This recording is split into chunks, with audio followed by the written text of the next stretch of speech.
Je m'appelle Redouane Sylvande, je suis doctorant au CREST, plus précisément à l'ENSAE, en mathématiques financières et je fais partie du département finance et assurance.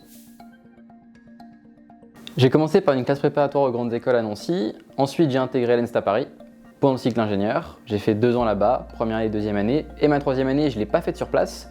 En fait j'ai fait un master à Cambridge du coup en troisième année, ça m'a permis d'obtenir à la fois le master de Cambridge et le diplôme d'ingénieur l'ENSTA Paris. Après l'ENSTA Paris, j'ai fait mon stage de fin d'études et assez naturellement j'ai démarré ma thèse.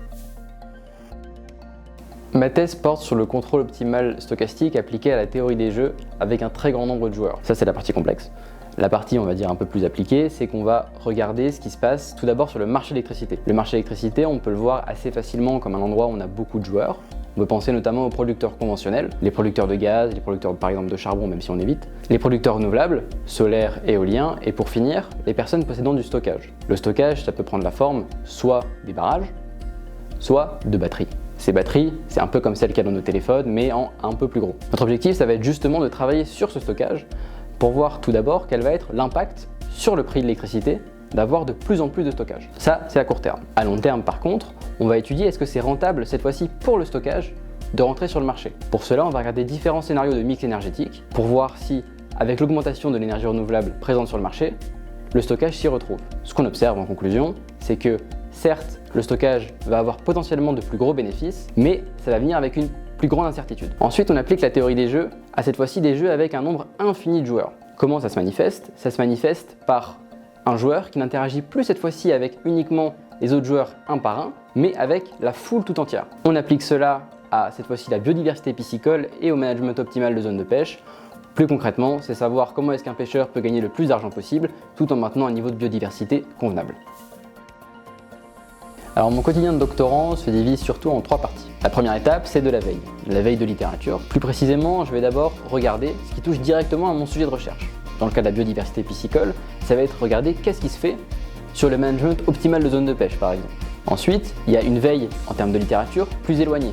On va regarder les domaines connexes des mathématiques. La deuxième étape de ma vie de doctorant, c'est essayer avec une feuille et un crayon de résoudre des problèmes. On échoue beaucoup, mais parfois on réussit, et ces moments-là sont les moments où on a le plus de plaisir à être doctorant. La troisième partie de ma vie de doctorant, c'est l'implémentation. On implémente tout ce qu'on a fait avant. En termes de code, sur un ordinateur, on va implémenter les mathématiques qu'on a écrites à la main et tout ce qu'on a vu dans la littérature. Ça va nous permettre d'enfin voir les résultats de nos recherches. C'est ce que j'estime être la partie la plus satisfaisante. On voit l'application. Ma sensibilité au réchauffement climatique, elle vient d'abord de mon enfance. J'ai grandi à Grenoble, donc j'ai grandi avec des massifs montagneux tout autour de moi. On se repérait aux montagnes en fait dans la ville, des grandes balades en forêt. Et progressivement, en grandissant, j'ai vu les glaciers qui diminuaient et ça m'a toujours attristé. Ce qui m'inspire dans mon travail, c'est d'abord de faire des mathématiques. J'ai toujours été passionné de maths et en grandissant, là j'ai la chance de pouvoir appliquer ça à des domaines d'actualité. Parce que c'est ça qui me paraît important, c'est de pouvoir appliquer ces mathématiques que j'adore au domaine à la fois de l'énergie et de la biodiversité. Quand je me lève le matin, je suis content d'aller bosser.